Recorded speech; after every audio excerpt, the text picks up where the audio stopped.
Kid? Hi there. Okay, so Elizabeth, first of all, I want to apologize to you and everyone here. I don't have my fancy Clarusway background because this is another computer, and I am at my mom's old house in the countryside. That's why I don't have a really good lighting. So sorry for that. No problem at all. No problem at all. Okay. It's casual. I like casual. So yeah. Okay. Now I just want to speak some words before we have our conversation. So first of all, welcome everyone. Today we are with Elizabeth, and your surname is Perry, right? If I'm not mispronouncing it. That's correct. Yes. Okay. So today we are going to talk about the relationship between media and innovation, right? So there's a lot of things that we are going to say today. But before that, Elizabeth, for people who don't know who you are and what you do, can you make a general introduction? Yeah. So I started my career in journalism, went to graduate school at Northwestern in Chicago. And then I moved to the other side of the camera where I felt, I felt more comfortable. I felt like I could provide more value to my clients. And now I am like a roving CMO, if you will, Chief Marketing and Communications. Okay, thank you for the introduction. So I just want to say something to people that are here or that will come later. We're going to have a conversation and going to ask some questions to you related to the media and innovation. However, if people do have any questions, because there are people who are watching us here, but we also have a YouTube live link where people can also ask questions there. You don't have to wait for maybe my boring questions, guys. You can just ask your questions. We'll say, Elizabeth, if you find them interesting enough, and then you can answer those that you think that are reasonable. So that's for now. Now, let's talk a bit about media. Right. So you have a pretty long experience, and I think you have been, let's say, we all have been witnesses of how it has evolved. So can you tell us a bit, how has media evolved since you entered the industry 20 years ago, right? Yeah. I mean, Okay. I have to date, I'm going to date myself, but when I entered the media, media was news. Media was the television and newspapers, and you went to a kiosk and you picked up a newspaper and you read through the newspaper. We didn't have social media back then. So when I started, there were specialized magazines, and basically our influencers were not necessarily judged by how many views they got or how many YouTube followers they got. They were credible, sort of, we thought of them as trusted voices, and we thought of them as like Walter Cronkite. And again, I'm going to date myself, but when he told the news, people believed him. And there was who, what, when, where, and why. Those were the rules. You didn't insert yourself into stories.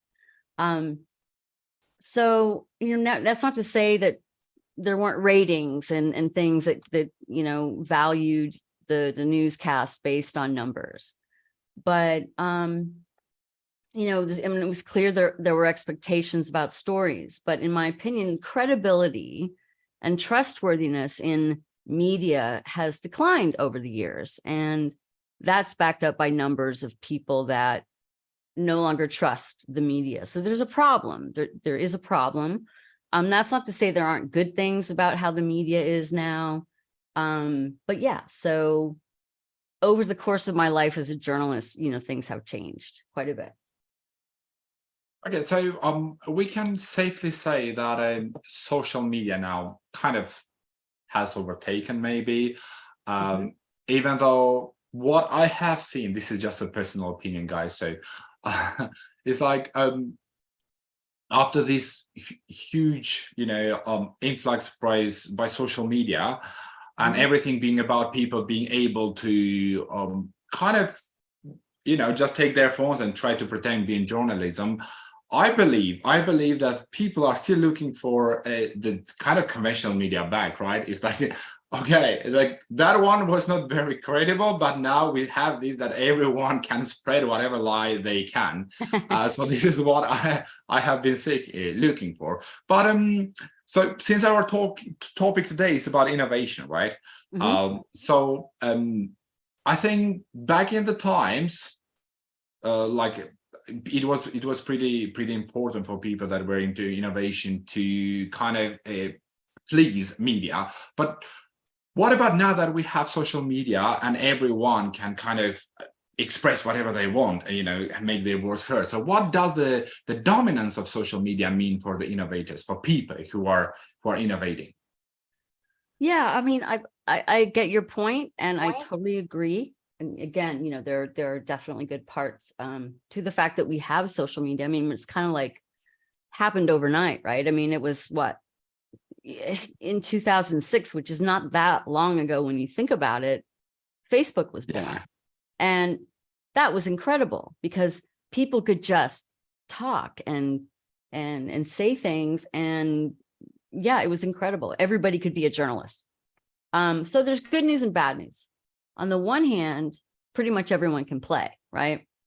That makes it more difficult to establish relationships as innovators to a specific publication or journalist, or you know, it makes it a little bit more difficult because there's a lot of noise out there. Instead, it's about gaining a following, right? We said earlier, the influencers, they have to gain a following to become credible or influential. And people and organizations are vying for attention based on popularity. And then the good news, anyone can play. It's the same thing, right? The playing field, if you will, it hasn't really been leveled in my opinion, but it's open to all shapes and sizes. So I think, you know, that, yeah, there's the good news and bad news about social media. Yeah, really, that's what I feel. That's what I feel too. Especially, I mean, this topic is about innovators, but especially in critical times, right? When misinformation can be spread so quickly. I don't want to get much into what is happening with these last days. We all know, but I decided to quit Twitter and Reddit, and I'm not really reading stuff anymore because it's horrible, you know, the amount of the misinformation that is there. But that's another topic. I don't want to get into sad stories. So sorry for even just touching that. No, one, but right? that's very relevant. I mean, that's extremely relevant, especially with what's going on with wars, and there's arguments that wars have been started by social media. So you can think that, you can believe that, and it's a real problem. So Let's stick back to yeah, let's move innovation. on. So, there's a nice question here, which is about affecting each other, right? So, does innovation affect media, or is the way around? Well, I think it's a chicken and egg kind of question. Which came first, the chicken or the egg, right? Media now is much larger than it was, but it's also much smaller. It's narrower in its focus. I believe that, you know, I don't know if I should name names of publications, but maybe I don't, and you can just guess what they are. But the biggest publications, they're biased. You can mention. Right? I mean, people say Fox News is Republican. People say CNN is liberal, and it seems as though there has been sort of an agenda on both sides, and it's become sort of a political thing. You know, on the one hand, at least what we call mainstream media, meaning papers, news channels, et cetera, have become narrow in their reach, right? They're biased, they're conservative, they're on one side or the other. And on the other hand, the overall reach is astoundingly large, really wide. It's global. You say something on the internet, it's there forever. In the digital age of the internet and online publication, everything is out there for the world to see. So I say this carefully because today the lines between mass media, traditional objective media, and social media are totally blurred. You know, many have suggested that Facebook be considered a public utility because it's not really, you know, it's not really a platform. It's kind of like anybody can get information, and like you said earlier, misinformation, can be a problem, and being disguised as information, and that's a problem too, and so on. Yeah, especially with how influential it can be when it comes to the elections. I have seen what has happened with Facebook in different countries, and usually the parties in different kinds of the world that have the enough fundings, money to spend on the social media can be very, very successful. But when it comes to the innovation, personally, this is just an opinion. As I say, nothing can stand in front of it. I mean, yeah, people have tried to stop the innovation, the new things, before media was a thing, when everything was about religion and everything was. I'm not saying that in a negative point of view, but I'm just saying that now media may try to stay in front of innovation sometimes, but it can also kind of push it. It depends. But for me, definitely, like, innovation is what pushes everything, right? So I don't think that media would be very fond of what now social media is and how it works, right? If you say them 20 years ago that, look, social media is coming, and you will have to adopt, they probably will stand on the way, but that's not how innovation works, at least what I believe, as someone who really believes in it. Okay, so no, but let's come on the other part, right? So for innovation, and for a faster innovation that we have now, because it's much faster than it used to be, maybe media has played a huge role. So what do you think about this role? What is the role of media on the success of innovation? Yeah, it's a big question. It's kind of the question of the day, right? I think, unfortunately, and I don't want to be all negative and everything, but money plays a huge role in what is out there. It's a driver, and I think in some ways we're missing out on, like, the smaller companies. It gets potentially dangerous when you have companies that, or publications that, are demanding money from the young entrepreneur to get in the paper. That never used to happen. It's happening now, and it's kind of an unfortunate thing. And maybe, like you said, that's going to change, because I think there's a backlash on there. And innovation, I believe that small, young companies deserve to be heard, because they have amazing, incredible young ideas. And what 20-year-old has $20,000 to put an ad in in the New York Times or whatever. Anyway, so I think for the most part, the US, we're capitalist, right? I'm American, so I talk a lot about the US, but I think that's everywhere. You get rewarded for a good job, but the bad side of that, or maybe the other side of that, is back when I went to school, journalism was a trade, much like medicine. It was critical to put bias aside. It was critical to take yourself out of the story. It was not done. It was an ethical thing that you just said who, what, when, where, and why. Relate the facts. That's all I care about. Tell me what happened. That was news. So fast forward to today, you have to be careful what you read, because, like I said, a lot of times, what were reputable publications are now mostly articles that were bought.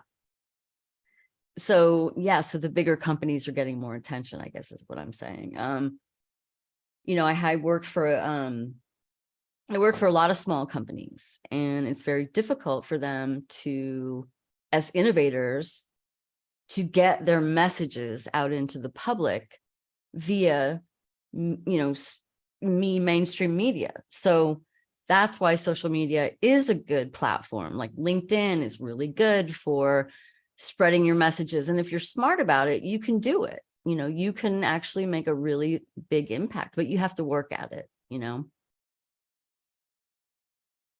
Right. So about that, like, I totally agree with you, and I think that a huge potential is being wasted because people cannot have their voices heard, right, by media in general, because like you can't really go to a big news company or whatever and say that I have this idea, get me on TV. Doesn't work like that, because it's all about money, I think, things that people interest.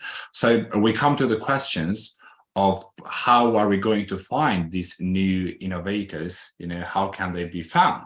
So what is how do we do it, right? Yeah. I mean, I kind of understand social media is okay, but for me, what I have seen, Facebook, Instagram, I don't know, TikTok, even for like Chinese platforms like WeChat and the others, or Douyin, the Chinese version of TikTok, there is also about money. Yeah, I mean, if it is something, if you are really, really good at it, and you can spend tons of hours how to play with algorithms that people don't really understand how it works, you kind of can have your voice heard. But not everyone has the time and the energy and the money to spend on trying to be heard, and at the same time try to invent what you're doing, focus on your job. So what is your opinion on this? How do we find them? Yeah, I think that's a really good, that's a really, again, another big question. And I think that you just have to be smart, and you have to work hard. You have to, don't give up. You go into, as a marketing professional, I do a lot of work with companies because I've been in the media. I know what a story is. So tell your story honestly, be transparent about what you're offering, offer something good, that's going to help people, right? And who are the legitimate players? Okay, you have to look ourselves. I think we have to look ourselves, and we have to urge people to test products and to do our homework, be the investigative reporter. And I would talk about specific cases, but I work for a cybersecurity play called Traitware. They are awesome, and they will beat the pants off of the larger companies, but we have to work harder.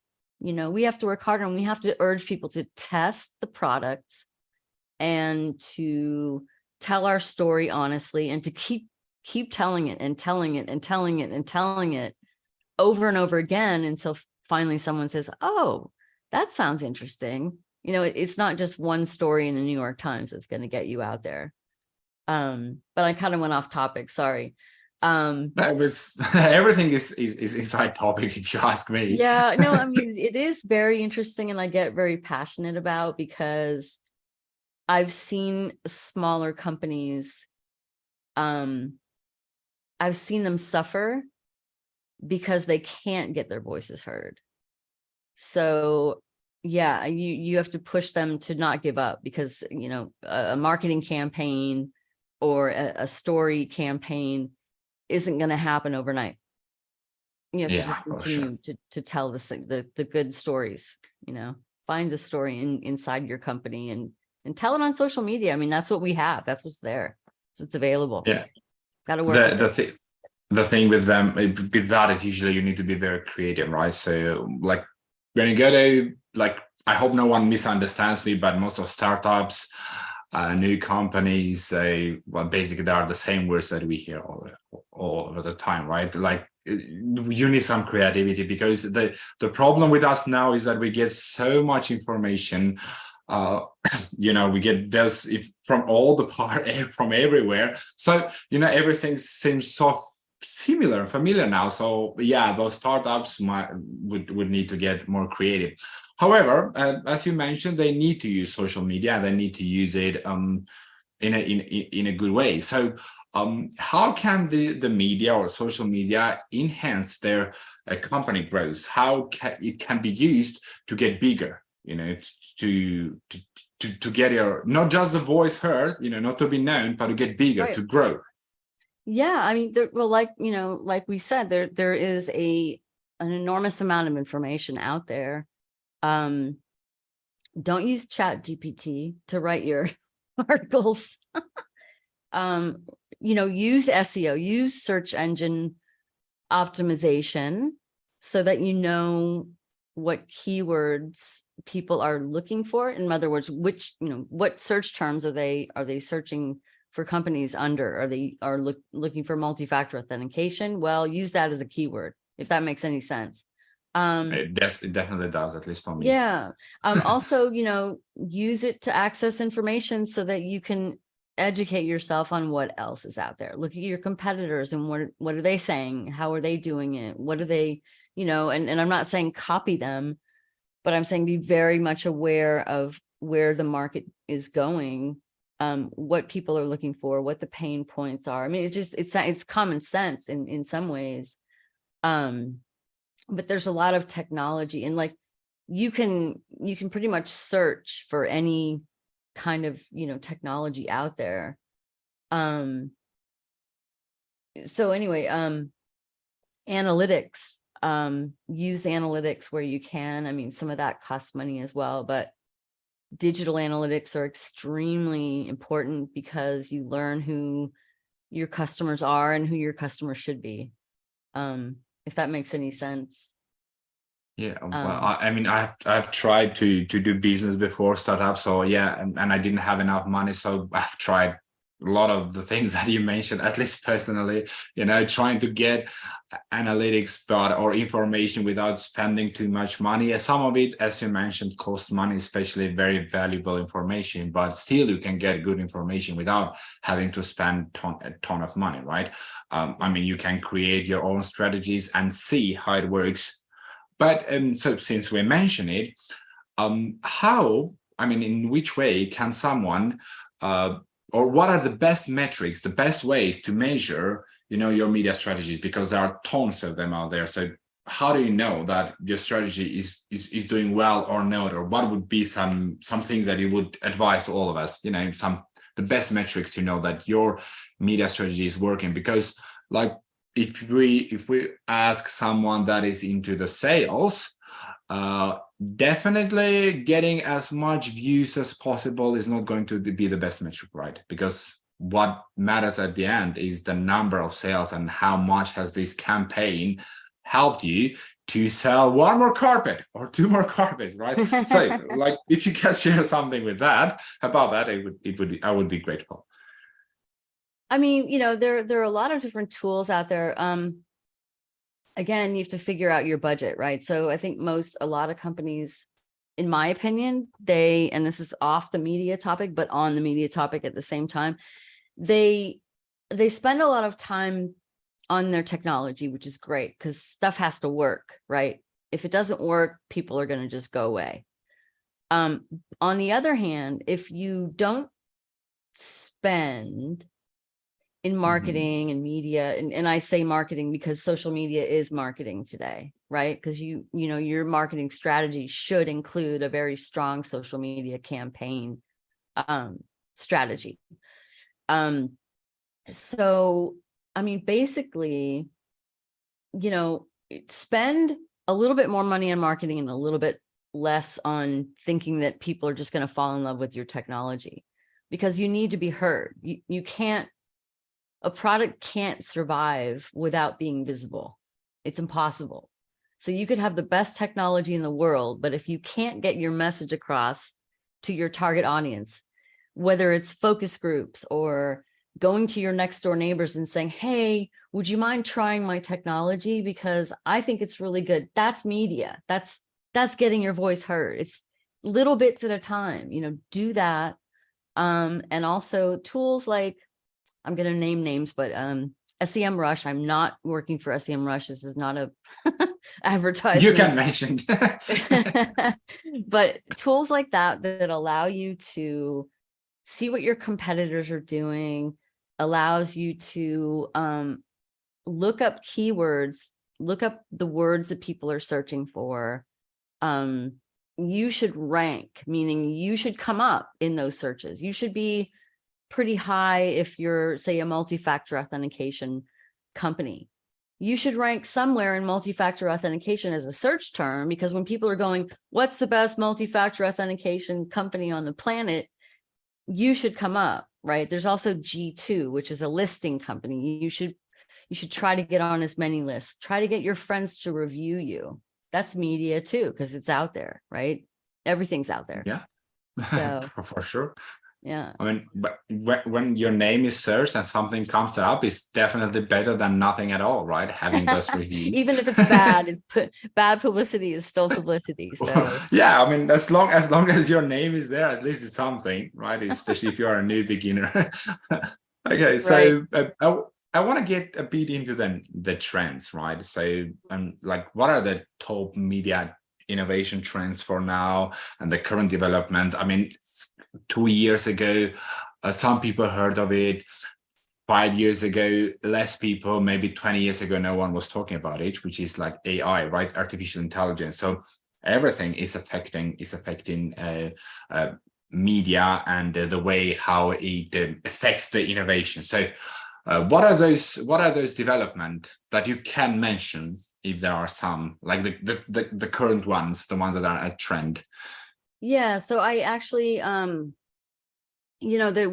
is the huge one, right? I mean, everything is AI, and Chat GPT was all the rage. And I just want to mention that I don't have anything against Chat GPT for just general, like helping you to structure things and whatever. Be very careful if you're using an AI product. The internet, meaning Google search engines, right? They know if you're using AI, and you will fall miserably down in the ranks if they know you're using AI. So be very careful, with that. Like, don't use AI to write your articles for you. You will get so much trouble. So anyway, AI also detects AI. So you have to be really careful with that. But there's certain AI that is very, is very helpful. As you are trying to put out content on the internet or in the media, AI can help you, machine learning can help you with, NLPs or natural language processing. There are certain products that, I don't really want to mention totally names, because I just don't want to, but AI-based media management toolkits for entertainment and sports organizations can tag your content and tell you what else is out there that's like it. It can tell you if you're plagiarizing, or if somebody else has written about that, or if that's a unique thing. Google loves unique content. So if the more authentic you can get, the better. So AI helps in that way. Moving right along, there's some audience engagement. There's a lot of audience out there. You got to be entertaining in order to keep people's attention. So there's a lot of like automated systems out there that can help with that. Immersive media is interesting. It's kind of like, you remember when augmented reality first came out, right? We had those little, those little glasses on, and we were like, oh, it's like I'm in the room and stuff like that. That can be really exciting. People's attention spans have plummeted. So you can use immersive media for your content, which is, it helps you get eyeballs, helps you get attention. Low latency is been a big thing for a long time. It's when you stream things and it's really fast, so it doesn't, glitch and stuff. It's smoother. There are a lot of products out there for that. What else? Let's see. New media marketing is good because it allows you to, your sponsors, if you have content that is like sponsored or whatever, that enables, there are companies out there that improve the placements by leveraging customer analytics, finding out, to personalize your ads based upon your audience that's there reading it. I don't actually like personalized ads that much because I find them to be a little bit violation of my privacy. I think it's creepy. But that Also, is I always turn them off. Never have right, them on. Always right. turn them off. Yeah. But if you're a media company, yeah, it's Yeah. something You don't like people like me.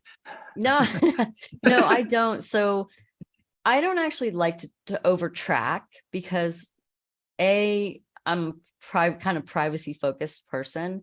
And I feel like I just want people to know I'm listening to them, so I want to find out like what they're, I ask questions before I go out and like try to sell something. I ask them what their pain is, and then anyway, so that's out there. Blockchain, that's a lot of stuff is blockchain now.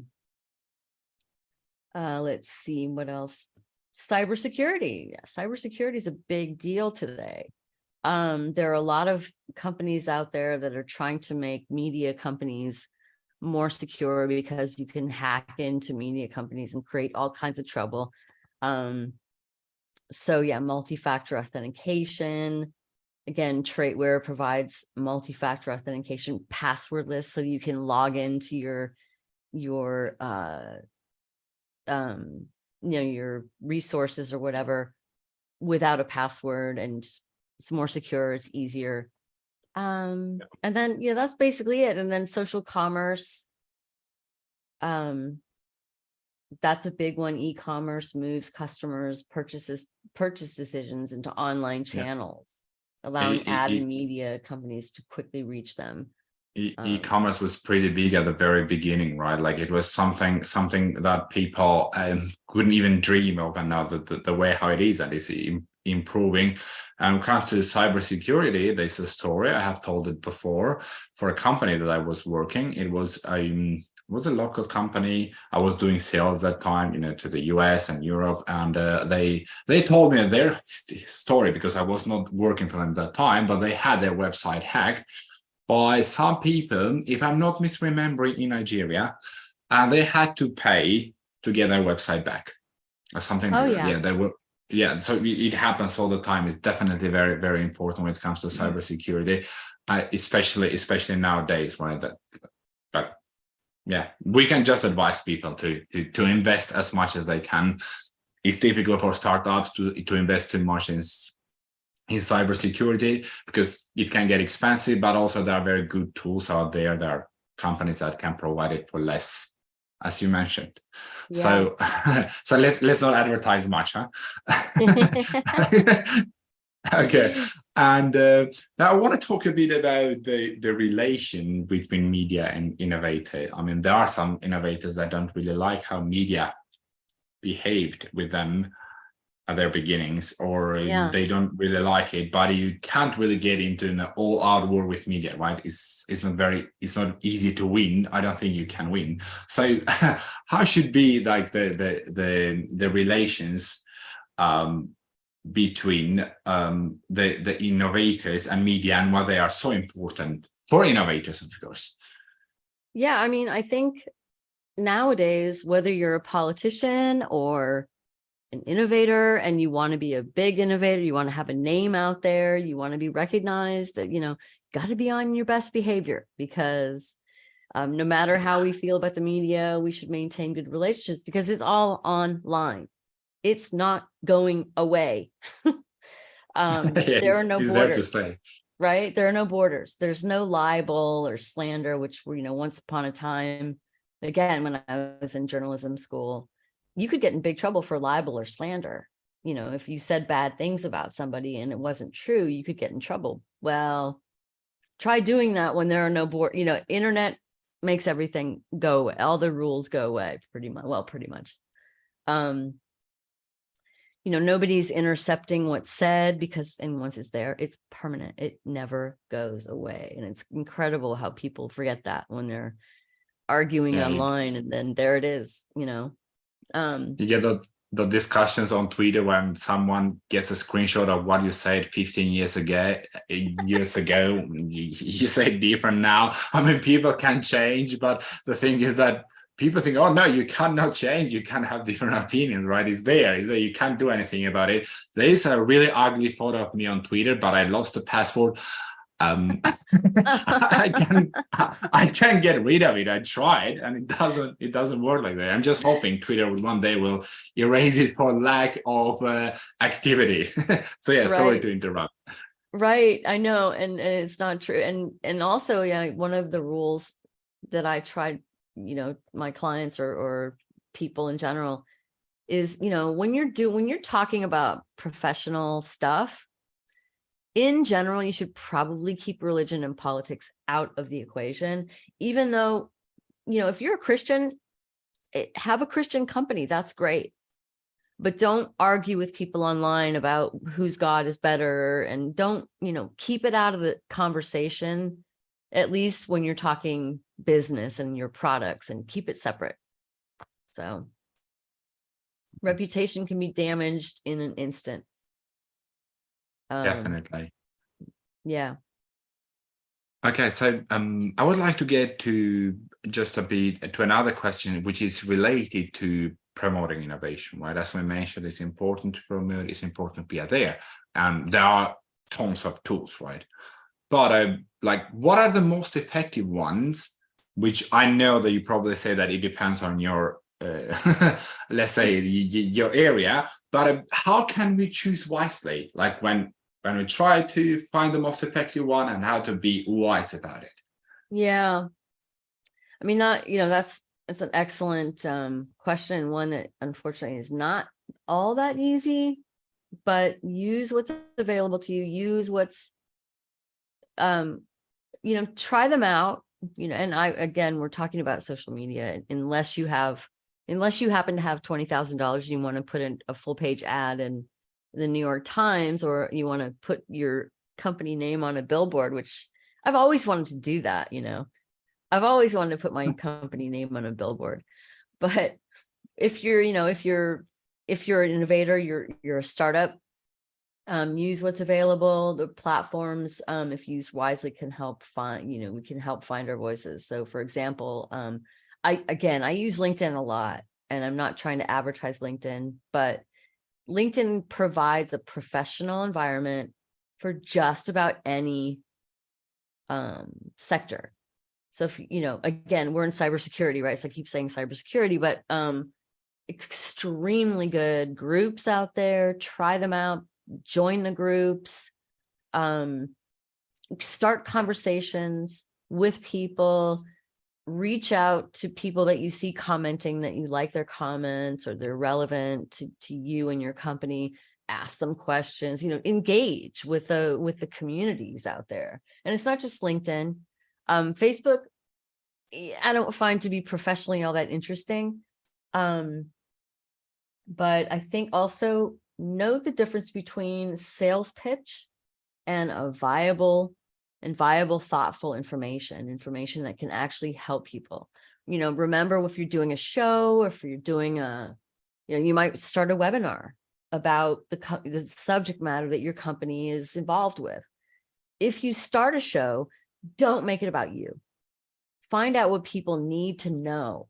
Find out what they want to know, and make your company principals thought leaders in that area. Because guess what? They are, be smart and be the thought leader in the subject matter that you're trying to sell, and that will sell on its own. So, yeah, I mean, and it's just, the channels, it's tricky, there are definitely, like I said, there are biases, and it's going to depend again on how much coverage how much money you have. And yes, like as you mentioned, LinkedIn is usually much more professional, but definitely, even though like a Facebook has evolved in a very weird way, if you ask me, still it is huge when it comes to different things, especially if your target are people older than 50 that have a lot of time to spend on social media, right? It's like, it can be extremely helpful. So yeah, as you mentioned, I totally agree with you. It really depends on your target. It really depends on you know how you want to have your voice heard. So maybe like your target group is not in LinkedIn at all, or your target group is on TikTok all the time. So that's what you want to target. Now I want to get a bit personal, not that personal, of course. Is, you know, about your experience. There's a nice question about what is your most memorable experience that is related to media innovation. Oh yeah.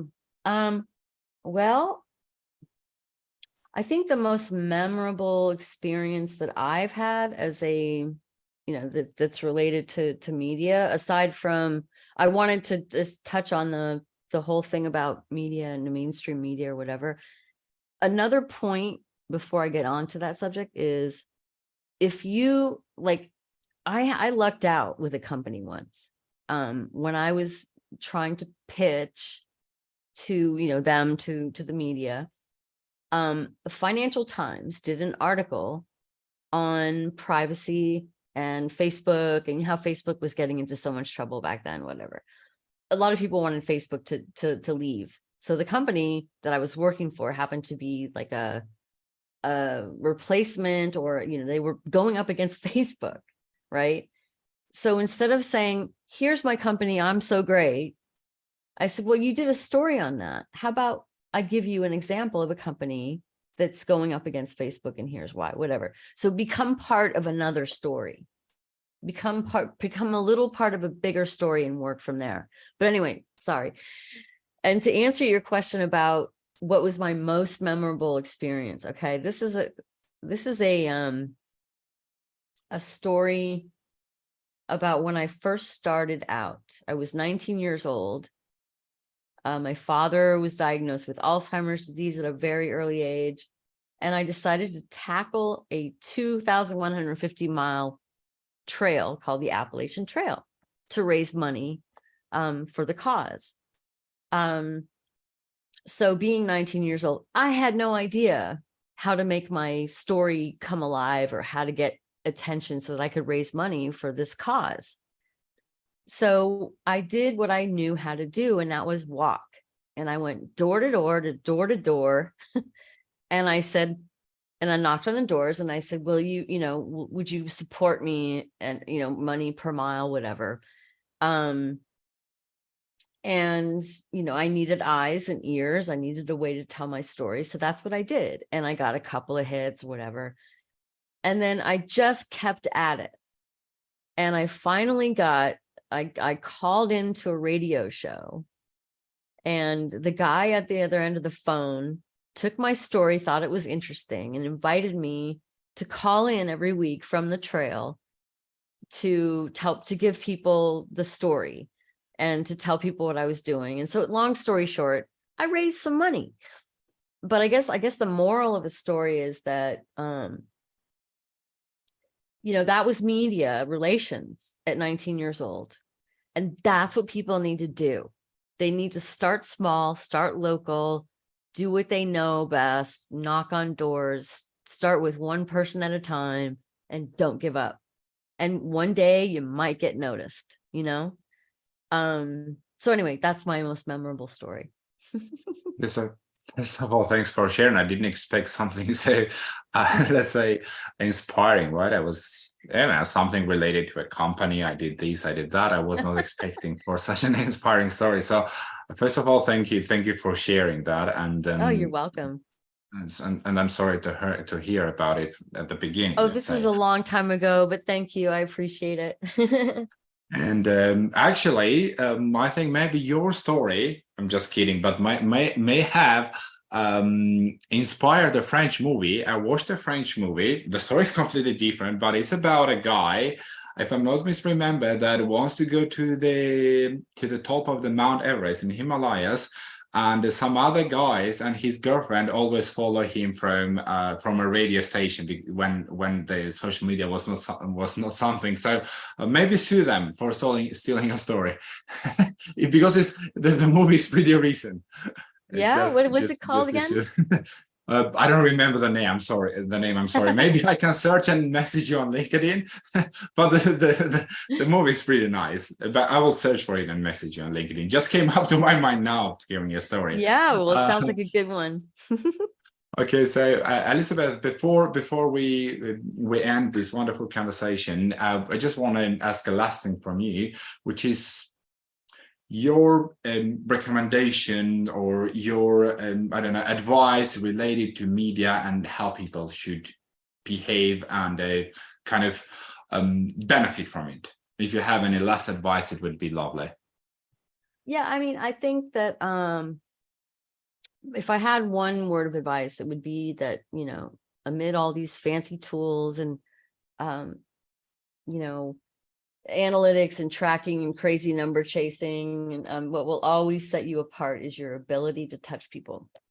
An algorithm can automate certain processes, and a machine can learn behavior, but neither can do the critical things that a human can, and that is to think and to feel.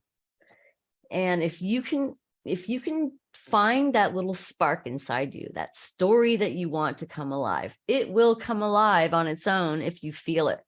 And you can, and think on your feet, you know, think on your feet, be aware of that and utilize the humanity to your best ability.